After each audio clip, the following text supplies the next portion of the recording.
First thing, I am really sorry, Cosmic Army, just because I just take too much time for making this really awesome video. So मेरे घर में कुछ काम हो रहे थे तो नॉइस आ सकता था, इसलिए मैं रिकॉर्डिंग नहीं कर रहा था और उसमें भी हाथ बटा रहा था. So let's start it. किसी जगह में थैनोस अपनी फ्यूचर वर्जन के साथ बात कर रहा है. वो कह रहा होता है मैं यहाँ वापस क्या कर रहा हूँ. तब उसका फ्यूचर का वर्जन कहता है कुछ ऐसा डेवलप कर दो जिसके बारे में तुम्हें नहीं पता है. तब थैनोस अपने फ्यूचर वर्जन से कहता है एरोस वहाँ नहीं था जहाँ तुमने उसे एक्सपेक्ट किया था. तो उसका फ्यूचर का वर्जन कहता है हाँ. थैनोस आगे कहता है वो बहुत ही ज़्यादा इंपॉर्टेंट है जो भी तुम प्लान कर रहे हो उसके लिए. तो फ्यूचर का वर्जन कहता है एक्सट्रीमली इम्पोर्टेंट है वो. अगर वो हमारे इस प्लान के बीच में आता है तो जो मैं करना चाहता हूँ वो हो नहीं पाएगा. थैनोस पूछता है आखिर क्या करना चाहते हो तुम. और तभी थैनोस का फ्यूचर का वर्जन हमारे एरोस के उस ट्रैकर को डिस्ट्रॉय करते हुए कहता है वो एक ट्रैकर डिवाइस था. एरोस ने तुम्हें बेवकूफ़ बना करके तुम्हारे ऊपर इसे लगा दिया था. तब थैनोस कहता है पर ये कैसे हो सकता है, मैं तो अपने आप को हमेशा स्कैन करता हूँ और ये मेरे ऊपर तो कुछ नहीं आया था. तब थैनोस का फ्यूचर वर्जन इसे कहता है ये 42nd सेंचुरी से है तो समझ लो कैंग द कॉन्करर. तभी इसी कारण से एरोस हमें दिखाई नहीं दिया था, इतनी आसानी से वो डिसअपियर हो गया था. तब थैनोस का फ्यूचर वर्जन कहता है मैंने कैंग से पर्सनली अपने टाइम फ्रेम में डील कर लिया है. थैनोस का फ्यूचर वर्जन थैनोस से कहता है कि हमारा भाई एरोस एक बहुत ही बड़ा कांटा बन सकता है हमारे रास्ते में जो कि तुम्हें मेरे जैसा बनने से रोक सकता है. और जब तक तुम्हें ये नहीं हो पाएगा मैं कुछ ऐसे एडजस्टमेंट कर सकता हूँ जो कि तुम्हें और हमारे प्यारे एरोस को इस major element of cosmic masterpiece वार को करने से रोके. इसी बीच चेल्चिया में ईयर 2127 दोनों टेलीपोर्ट होकर के यहाँ आते हैं, एरोस और पीप. तभी एरोस कहता है ट्रोल शायद तूने हमें गलत प्लेनेट पर ले आया है. तब ट्रोल कहता है नहीं मैं सही हूँ क्योंकि ये दोनों वहाँ पहुँचे थे मिस्ट्रेस ऑफ डेथ के इलाके में. इन सब के 2 घंटे पहले गहरे अंतरिक्ष में. गौरव ग्रेव कहता है माय लॉर्ड यहाँ पर कुछ भी नहीं है. सेंसर्स बता रहे हैं कि यहाँ एक स्टार था पर वो अब यहाँ पर नहीं है. ऐसा लगता है कि 5 लाइट ईयर्स दूर की लोकेशन में वापस चला गया है, लेकिन अभी मुझे कुछ समझ नहीं आ रहा है इन रेटिंग्स को देख करके. थैनोस कहता है हाँ तुम्हें समझ नहीं आएगा क्योंकि इसमें एक टाइम डिसइंटीग्रेशन इफेक्ट का यूज किया गया है जो कि हमारे कुछ ही पलों बाद है. गॉर्वर्ड ग्लेब कहता है I am really sorry my Lord for doubting you. तब थैनोस कहता है आ गया ना. तब वो आगे कहता है हाँ माय लॉर्ड एक छोटा सा कॉमेट आ गया, क्या मैं टेलीपोर्टेशन सिस्टम को एक्टिव करूँ. और थैनोस तैयार हो जाता है उस पोर्टल में अंदर जा करके वो सीधे कॉमेट में लैंड होता है.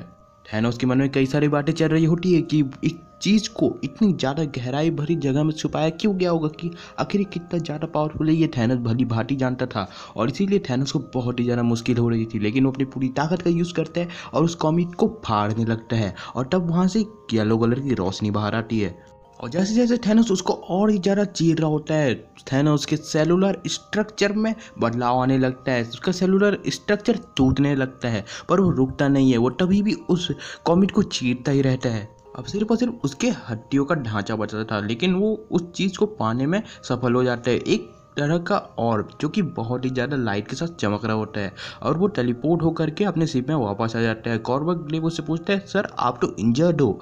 तब थैनोस कहता है मैं ठीक हो जाऊंगा. थैनोस उस ऑब्जेक्ट का यूज़ करके अपने नॉर्मल फॉर्म में वापस आ रहा होता है और वो कह रहा होता है जिसने भी इसके डिफेंसेस को बिल्ड किया था उसने कभी भी ये नहीं सोचा होगा कि मुझ जैसा कोई इसे पाने को आएगा, कोई ऐसा जो इसे बड़ी आसानी से पालेगा, टाइटन का थैनोस. गॉर्वर्ड ग्लेव कहता है थैंक्स द स्टार सर, आप बिल्कुल ही ठीक है माय लॉर्ड. तब थैनोस कहता है ये तूने कुछ गलत कह दिया ग्लेव, पर ये तो तय है कि जो मैं पकड़ रखा हूँ ये बहुत ही ज़्यादा कमाल का है. और ये क्वेश्चन ये भी उठता है कि यह है क्या. तभी थैनोस का फ्यूचर का वर्जन आकर के कहता है इसे तो हम दोनों मिल करके ही संभालेंगे और जानेंगे कि आखिर ये क्या है. तभी गॉर्वर्ड ग्लेव उसे देख करके चौंक जाता है और थैनोस टेलीपोर्ट होकर के पहुंच जाता है मिस्टर डेथ के डेथ डोमेन में. और थैनोस कहता है ये काफ़ी मज़ेदार होने वाला है. तभी मिस्ट्रेस डेथ का एक सिपाही थैनोस से कहते हैं कि तुम्हारा इस रेंज में आना सख्त मना है. तब थैनोस कहते हैं अच्छा किसने कहा ये आखिर, तुमने. ओ आई एम सॉरी. और तभी थैनोस डेथ को पूरी तरीके से एब्जॉर्ब कर डालता है और इसी के साथ थैनोस अब डेथ बन चुका था और इस मल्टीवर्स को एक नया डेथ मिलता है. ये सब कुछ पीप द ट्रोल और एरोस देख रहे होते हैं. पीप कहता है ये क्या हो रहा है आखिर यहाँ पर.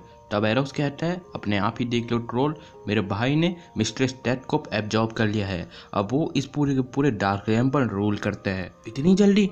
डेथ को एब्जॉर्ब करने के बाद थैनोस वहाँ से टेलीपोर्ट होकर के कहीं और जाने लगता है और एरोस और पीप द ट्रोल वहाँ पर बात कर रहे होते हैं कि आखिर ये करने क्या वाला है आगे और ये कहाँ जाने वाला है।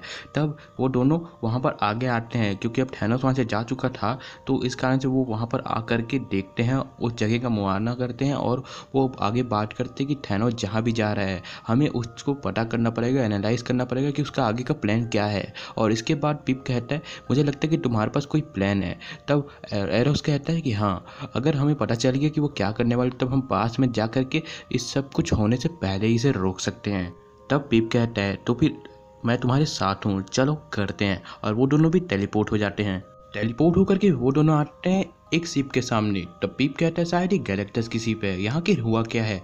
तब एरोस कहता है मुझे लगता है थैनोस। तब पीप कहता है शायद हमें अंदर जाकर के देखना चाहिए। तब एरोस कहता है नहीं, मुझे लगता है थैनोस यहाँ पर पास ही में है, मुझे लगता नहीं, मुझे सेंस हो रहा है वो यहीं पर है। तब पीप कहता है तो क्या हुआ, वो हमें देख नहीं सकता ना।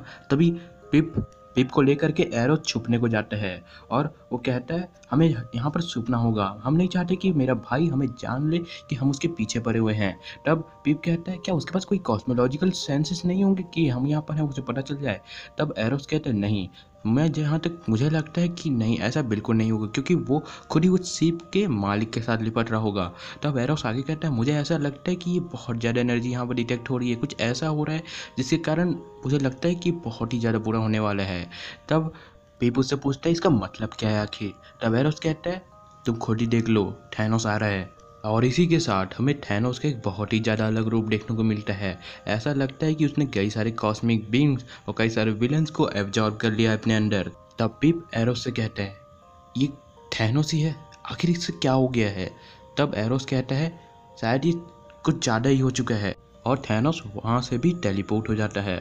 और एरोस कहता है मुझे लगता है कि मुझे पता चल गया है कि आखिर क्या कर रहा है। तब पीप कहता है तो मुझे अभी बताओ। सो एरोस उसे समझाते हुए पूछता है क्या तुम्हें याद है कि कितने बार थैनोस ने सब कुछ पर अपना कंट्रोल गेन करने के लिए किस किस तरह की यूनिवर्सल चीज़ों पर अपना हाथ साफ किया था, जैसे कि कॉस्मिक क्यूब और इन्फिनिटी जेम्स और इसी तरह के और भी कुछ। और एक बार तो वो पूरी तरीके से ओमनीपोटेंट भी बन गया था, वो सब कुछ कर सकता था। पर तुम्हें याद है उसने क्या किया था? हाँ, उसने छोड़ दिया था क्योंकि उसे सेटिस्फेक्शन नहीं मिला। तब एरोस आगे कहता है प्रॉबेबली। तब पिप कहता है वो तो बहुत ही ज़्यादा पागलपन है और शायद तक इसीलिए उसे द मैड टाइटन थैनोस कहते हैं। एरोस आगे सीरियस होकर के कहता है पर आखिरी बार जो थैनोस ने मुझे कहा था वो बहुत ही अजीब था। उसने ये कहा था अगर आप किसी को कंट्रोल नहीं कर सकते तो आपको वो सब कुछ बनना चाहिए। तब पिप कहता है तुम्हारा मतलब है कि। तब एरोस कहता है थैनोस ऐसा कुछ करने वाला है जिसके जरिए वो पूरा का पूरा एक पर्टिकुलर रियलिटी टाइम में वो सब कुछ बन जाए। पिप कहता है ये तुम्हें कैसे पता है आखिर। तब एरोस आगे कहता है अबे तू देखना, उसने एक ऐसा कुछ का यूज़ किया जिसके जरिए वो सब कुछ को एब्जॉर्ब कर रहा है। थैनोस ने आराम से Mister Death, the Stranger, Master Order, Lord Chaos, Chronius, Master Hate, Mistress Love और इन्फिनिटी जेम्स तक को अपने अंदर एब्जॉर्ब कर लिया है। तब पिप कहता है लिविंग बींग्स और साथ में इलिमिनेटेड ऑब्जेक्ट को भी, दोनों को एक साथ कैसे कर सकता है ये। और इसके बाद एरोस कहता है हमें बहुत ही आगे जाना होगा फ्यूचर में, बहुत ही ज़्यादा आगे। और पिप कहता है सो हम पता लगा सके आखिर थैनोस का एंड गेम कैसे होगा। तब एरोस कहता है बिल्कुल, तो चलो करते हैं। और वो दोनों टाइम स्ट्रीम में बहुत ही आगे चले जाते हैं। इस स्टोरी का दूसरा पहलू चल रहा होता है एडम वॉरलॉक के साथ। वो जैसे ही रिजरेक्ट होता है वो कहता है ये इतना ज़्यादा अलग कैसे हो सकता है, आखिर इन सारे चेंजेस का मतलब क्या है जिस तरीके से मैं रिजरेक्ट हो रहा हूँ। तभी किसी की आवाज़ आती है और वो कहता है ये सब मेरा काम है। तब एडम वॉरलॉक पूछता है कौन हो तुम आखिर। एडम वॉरलॉक उस शख्स की तरफ देख करके उसको कहता है तुम हो लिविंग ट्रिब्यूनल, और जितना मैंने सुना है अल्टरनेट डायमेंशन में मैं ही हूँ तुम। और लिविंग ट्रिब्यूनल कहते हैं ये बिल्कुल सही है। तब एडम वॉरलॉक उससे पूछता है हम कहाँ हैं आखिर। तब लिविंग ट्रिब्यूनल कहते हैं हम रियलिटी से बाहर हैं, ये ऐसी जगह है जहाँ पर किसी भी तरीके का काम और कन्वर्सन नहीं हो सकता, ये बिल्कुल एक अलग डायमेंशन है, ये डायमेंशन तुम जैसे खास लोगों के लिए ही है। एडम वॉरलॉक पूछता है मुझ जैसे। तब लिविंग ट्रिब्यूनल आगे कहता है हाँ बिल्कुल तुम जैसे अलग लोगों के लिए, एक अलग आउटसाइड नॉर्म से। एडम वॉरलॉक कहता है जैसे कि मैं और थैनोस तब लिविंग टर्मिनल कहता है बिल्कुल सही कहा तूने।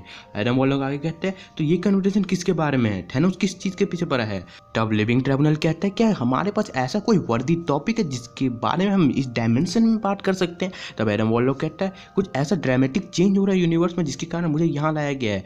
अब लिविंग टर्मिनल कहता है इसी का कारण तुम्हारा प्यारा दोस्त टाइटन का थैनोस है। एडम वॉरलॉक कहता है क्या वो फिर से वैसी कोशिश कर रहा है कि वो पूरी की पूरी रियलिटी पर अपना कंट्रोल बना सके। तब लिविंग टर्मिनल कहता है नहीं, वो ऐसा कुछ कर रहा है जिसके जरिए वो पूरी की पूरी रियलिटी ही बन जाए। तो एडम वॉरलॉक कहते हैं ओके ये कुछ नया है और शायद कुछ ज्यादा ही, पर कैसे कर रही है। तब लिविंग टर्मिनल से बताता है कि यूटिलाइजिंग सेलेस्टियल ऑब्जेक्ट का यूज करके जिसे कोई भी डिस्ट्रॉय नहीं कर सकता। एडम वॉरलॉक कहता है can not be destroy really, मुझे लगता था कि तुम एबव ऑल अदर के लिए काम करते हो जो कि पूरी पूरी एक सुप्रीम बीइंग है, रूलर ऑफ द रियलिटीज है, क्या वो नहीं है।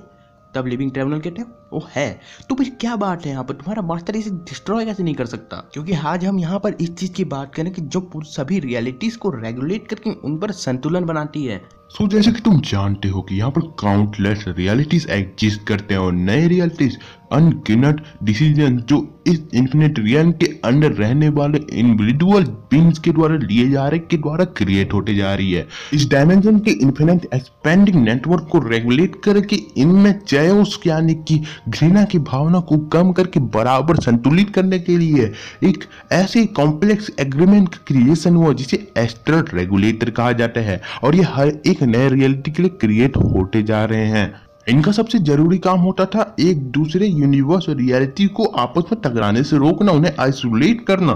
हर एक डायमेंशन में इन रेगुलेटर को सिलेक्टेड सीक्रेटली लोकेशन में रखा जाता था जहां पर कोई भी नहीं पहुंच सकता था। ऐसा कोई भी नहीं था जो इन मार्वलियस चीजों पर पहुंच सकता था। अगर वो कोई भी इनको पा लेता तो वो एक ऐसा एक्सेस गेन कर लेता जो सब कुछ क्रिएट कर सकता है और सब कुछ बन सकता है। एडम वॉरलॉक कहता है तो इन्हीं में से एक रेगुलेटर के पीछे थैनोस है। तब लिविंग टर्मिनल कहता है उसने एक को पा लिया है, उसकी पावर को भी, और अब ऐसा मतलब ये है कि वो पूरी पूरी रियलिटी को बर्बाद कर रहा है। तब लिविंग टर्मिनल कहता है थैनोस एंड की तरफ बढ़ रहा है। एडम वॉरलॉक कहता है अगर टाइटन ने किसी तरीके से इन रेगुलेटर्स पर अपना हाथ साफ कर लिया है तो इसका मतलब तो ये कि अच्छी तरीके से प्रोटेक्टेड नहीं थे। लिविंग टर्मिनल कहता है अगर तुम रेगुलेटर्स को किसी तरीके से पाते हो तो वो बहुत ही अजीब होता है, पर कुछ बीइंग जैसे कि गैलेक्टस और इटर्निटी जैसे कुछ सेंटिनल बीइंग इन्हें पा सकते हैं। तब एडम वॉरलॉक पूछता है नॉर्मल सेंटिनल बीइंग ये क्या होते हैं, पर तुम दोनों नॉर्मल सेंटिनल बीइंग से बहुत ही ज़्यादा ऊपर आते हो। तब एडम वॉरलॉक कहता है अच्छा इसका कारण ये तो नहीं कि हम बार बार रिजरेक्ट होते हैं इसलिए हमारे ऊपर डेथ का कोई इफेक्ट नहीं पड़ रहा है। तब लिविंग टर्मिनल कहते हैं हाँ यही कारण है। तब एडम वॉरलॉक उससे पूछता है सो ऐसा क्या थैनोस कर रहा है इन रेगुलेटर्स के साथ जो तुम्हें इतना ज़्यादा चिंता में डाल रहा है। ओए होए बड़े तेज हो रहे हो, आगे का स्टोरी आपको मैं नेक्स्ट एपिसोड में दिलाऊंगा क्योंकि यार ऐसे भी वीडियो बहुत ही ज़्यादा लंबा बन चुका है। अब ज़्यादा लंबा करके स्टोरी में थोड़ा जो सस्पेंस है उसको मैं कम नहीं करना चाहता। आगे का जो है थैनोस का रियल प्लान बताने वाला है लिविंग ट्राइब्यूनल। तो रेगुलेटर के बारे में आपको पता चल गया। अभी तक का मार्वल यूनिवर्स का मोस्ट पावरफुल ऑब्जेक्ट है ये जिसे वन एवर ऑल डिस्ट्रॉय नहीं कर सकता। बस एनीवे पर नेक्स्ट एपिसोड में पूरा का पूरा इन्फिनिटी कॉन्फ्लिक्ट को मैं एंड करने वाला हूँ। जितनी लंबी हो जाए हो जाने दो स्टोरी को, और सच में थोड़ी ज़्यादा ही लंबी होगी लेकिन मज़ा बहुत आएगा आप लोगों को। इस स्टोरी का एंड बहुत ही तरीके से नहीं होने वाला है, आगे और भी स्टोरी चलेंगी और अगले एपिसोड में हमारे पास दिखने वाले सेलेस्टियल्स बीइंग या मैं सेलेस्टियल्स गॉड कह सकता हूँ, और उन सब का भी गॉड हमें दिखने वाला है जिनको खाने वाला है थैनोस रेगुलेटर। तो अगले एपिसोड चैनल को सब्सक्राइब कर देना, वीडियो को लाइक करना और शेयर कर देना अपने सभी दोस्तों के साथ। मैं मिलता हूँ आपको अगले वीडियो में, तब चैनल को सब्सक्राइब करके बन जाओगे एक आर्मी के पास जिसको मैं कहता हूँ कॉस्मिक आर्मी। तो बन जाओ मेरी army because you are a cosmic super hero. Bye.